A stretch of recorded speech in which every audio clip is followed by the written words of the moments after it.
welcome back. I am so excited to be getting into my most anticipated read for August. You all know how much I enjoyed Book Lovers from my July reads, so this month I have added another Emily Henry book to my list, which was Beach Read, and I am so excited to get into this.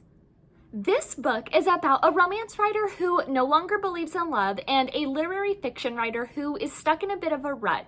And we're following January Andrews, and she's on this journey after her dad passes away, and she finds out some information about him, and it's kind of shocked her. She finds out a lot of secrets, and one of those secrets is inheriting a house on the shores of Michigan. So in this book, she inherits the house and decides to go stay there during the summer while she's trying to meet some writing deadlines. She's trying to refigure out life and refigure out what she thinks about her dad and think about all of the things that she's gone through and how much she still does miss him, while also trying to get rid of this house she just inherited. So she gets to her new house and finds out that her new neighbor is none other than her college writing enemy, Gus Everett. So somehow, some way, these two get in a challenge with each other, and they challenge each other to write in the other person's genre. They really don't think that the other person's going to be able to do it, and this is supposed to be a fun challenge.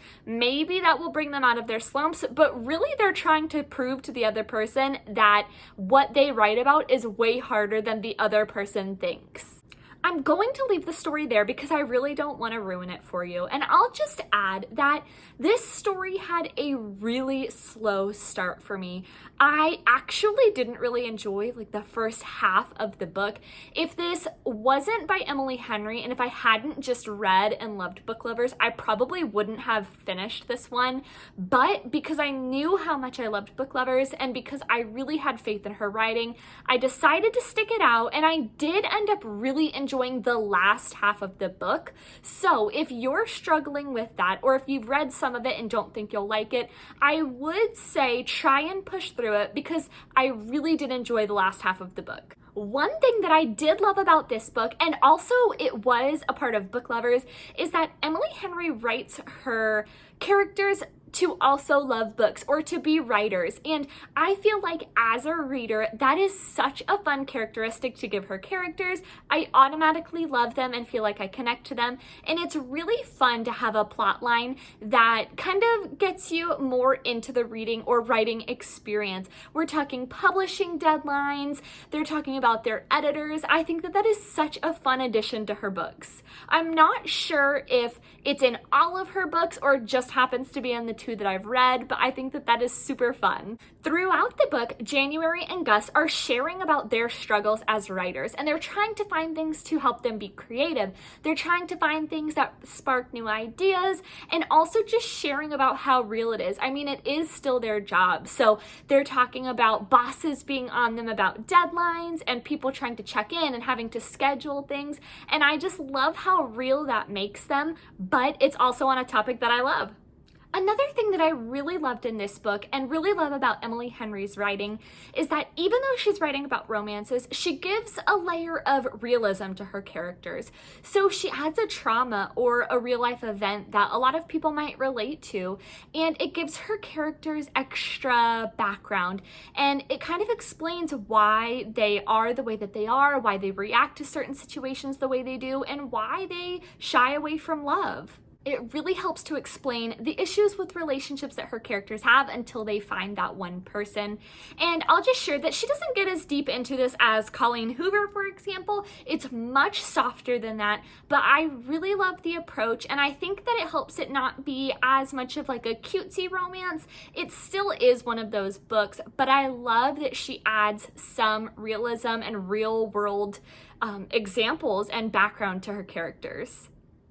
Something else that I really enjoyed about this book was how funny the writing is. So Emily Henry makes her characters really funny, and of course that applies to January as well. And something that I found really early in the book I wanted to share with you, and the situation is when Gus, the enemy, walks into the bookstore. January is there and she doesn't really know how to react, and this is what Emily Henry writes in the book for her character. She says, I did what any reasonable adult woman would do when confronted with her college rival turned next door neighbor. I dove behind the nearest bookshelf.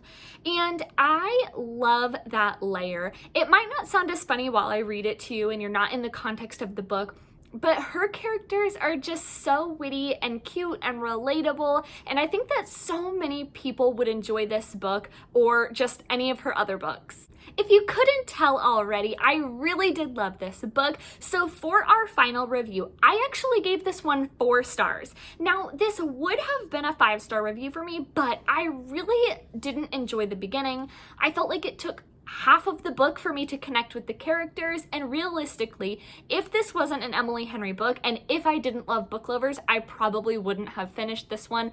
So I knocked off a star for that, but I gave it 4 stars because I truly did love the second half of the book. I loved the characters, the development, the ending. So 4-star read for me. And I do want to add that even though I keep saying it took me a really long time to get into the book, that might not be the case for everyone. I know tons of readers love this book, and for good reason. It still scored a 4 for me. I just wanted to share my thoughts reading it, and I also wanted to share that you do eventually get that character connection. You learn their backgrounds, their history, and you do come to adore them.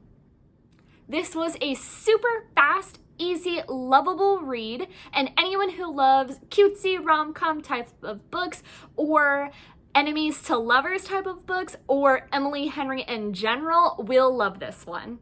There was something else I wanted to add. So from the title of this book and from the cover, you might think that this is a beachy, summery type of read, but I wanted to give you a warning. It's really not that type of book. So the characters are technically close to a beach, but it's up north on the East Coast, or well, realistically it's Michigan, but they're talking about some winter and cold temperatures. It's not that destination, summery poolside type of atmosphere you might be thinking it is. So I wanted to give you a warning in case that's what you're looking for. It's still a fantastic book, but it is not a super summery setting. I hope that you all will give this book a try and love it as much as I did. I can't wait to read some of Emily Henry's other books. She is 2 for 2 for me so far. I have loved both books that I've read by her, and I can't wait to read some of her others.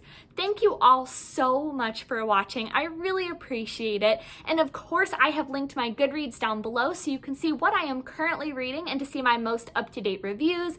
And I have also included a link to Book of the Month Club. And Book of the Month Club is a subscription box where you get 1 monthly credit to choose a book if you would like. And they have new releases or some super popular books. I like to go for the new releases. And with this box and with the code below, you can sign up for your first box for just $5. And when you use the link below, it helps me get another book, which I would really appreciate. Thank you all so much for your support. I'll see you in the next one. Bye!